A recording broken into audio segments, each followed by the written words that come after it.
Tiffen McAlister. My research is on gentrification and the police. I did it in New Orleans, my hometown, where I worked with the New Orleans for Housing Action Center. But before I dig into my whole spiel about gentrification and the cops, I'd like to give out a few thanks. First, I'd like to thank Professor Becky Amato for guiding my intellectual development as a housing researcher. I'd like to thank Gallatin for all the resources they've given me for the past 4 years. 4.5, I guess, oops.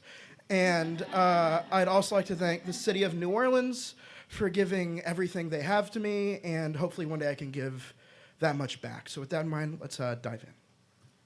So first, a brief history of gentrification in New Orleans. Really, the most recent wave of gentrification in New Orleans began in 2005 in the wake of Hurricane Katrina. New Orleans, previous to Hurricane Katrina, was known for, I'd say, two key things. First, its cultural identity. It's always been a cultural capital of America, and also for its relatively inexpensive standard of living, even amongst other cities of its size. However, this latter cheap standing of living really reached a new height in the wake of Hurricane Katrina. Because the storm devastated so much of the city's realty, the real estate prices dropped.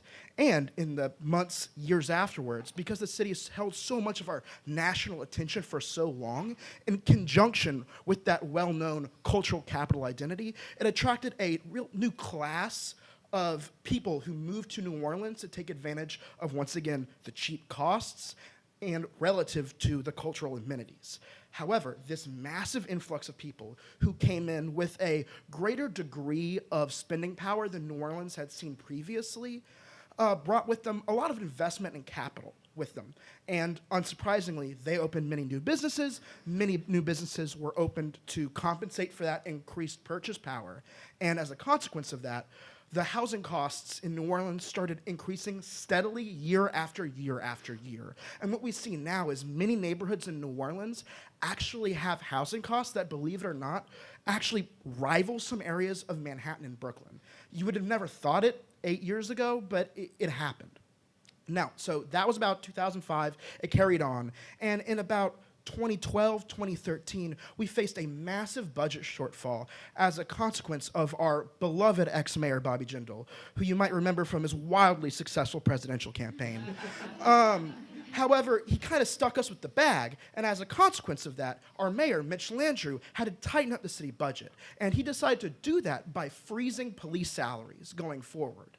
Now, at the time, that seemed like a good idea because New Orleans had faced, as a consequence of the consent decree that was signed in the second term of the Obama administration with the Justice Department, a decrease in crime rate. We actually had the lowest rate of homicides we'd seen since the 90s. At the time, freezing the police salary seemed like not a terrible idea.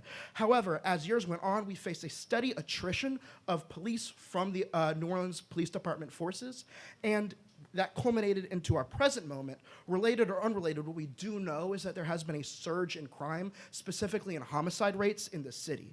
Now take that, compare it with a reduced police force, and what we have is a situation where the ground is so fertile for the rise of private police in New Orleans. And my research was in how that relates to gentrification. Specifically, New Orleans, certain neighborhoods in New Orleans have been instituting this new municipal security policy called security districts. I have a picture of it right up there. Security districts are when a neighborhood association petitions the city council to allow themselves to self-designate themselves as a security district, assign themselves an additional property tax, and then use the entire proceeds of that property tax to pay for off-duty private police from the New Orleans Police Department to just hang out in the neighborhood throughout the day, throughout the night. As you might imagine, in certain neighborhoods, this creates an over-securitization problem. However, before I get to that, I want to talk about my research organization, the New Orleans for Housing Action Center. They were founded in, I believe, the 90s. They do a lot of great work that I participated in throughout the summer. They fight housing discrimination through audits. They use testers to see if landlords are engaging in discriminatory practices. They have housing preservation services. They fight eviction and foreclosure. They promote affordable housing with the state legislature, which is one heck of an uphill battle. They fight blight by taking banks to task if they're not managing foreclosed properties properly. They really are engaged in a day-to-day struggle with housing justice. And they're doing great work. I was very lucky to participate in it. And next, I'm going to talk about the context of housing rights in New Orleans or Louisiana more broadly, because it's really different than what we might imagine in New York. In New York, Rightfully so, we have a constant gripe with housing rights because they're not robust enough, execution isn't thorough enough, they don't really meet the demands of a city of New York size. Those are all valid concerns. However, it's very different than the New Orleans and Louisiana housing situation because at least New York has a tenant bill of rights. New Orleans has no such documents. Tenants are guaranteed no additional rights beyond the rights they're guaranteed by federal non-discriminatory statutes. So we have a really low floor for housing rights. So keep that in mind when we're talking about gentrification in the next few minutes. And when I worked at the Fair Housing Action Center, I saw a couple discrimination rights violations that were quite common. A lot of racial discriminations insofar as I heard stories of a white mom showing up to investigate to check out an apartment that she wanted to lease. Then she'd show up with her mixed-race son, and suddenly the landlord would never call back. I heard about landlords who were completely closed off towards differently abled tenants and not trying to give them the amenities they are legally obligated to have by law. I heard of a lot of Section 8 discrimination. So the discrimination goes on, and it looks really blatant, as opposed to New York discrimination, which in my experience, or New York abuse, is more subtle, and it happens through like dereliction of amenities or dereliction of the unit itself. So now to the real meat of the issue, which is my research.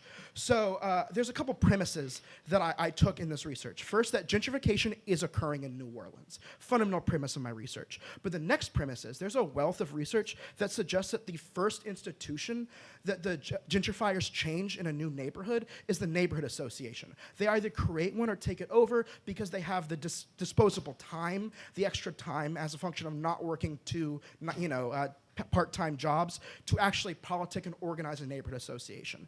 And second, that policing power, specifically private policing power, corresponds to that economic and political power of neighborhood associations. Neighborhood associations are, after all, the people that set up the security districts. They're the people that hire the private police. And what we have in this narrative is this ground that predisposes itself towards accountability error. And by that I mean, when you have a neighborhood association that only represents a certain type of person in a neighborhood, and that neighborhood association hires private police, and those private police are only accountable to that neighborhood association.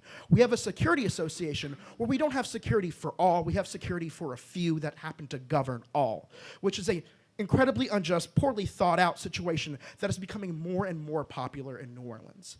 So what I expected to find in New Orleans was over-policing. I expected all gentrifying neighborhoods to self-designate as security districts because I figured it would be within the gentrifiers' interest to do so.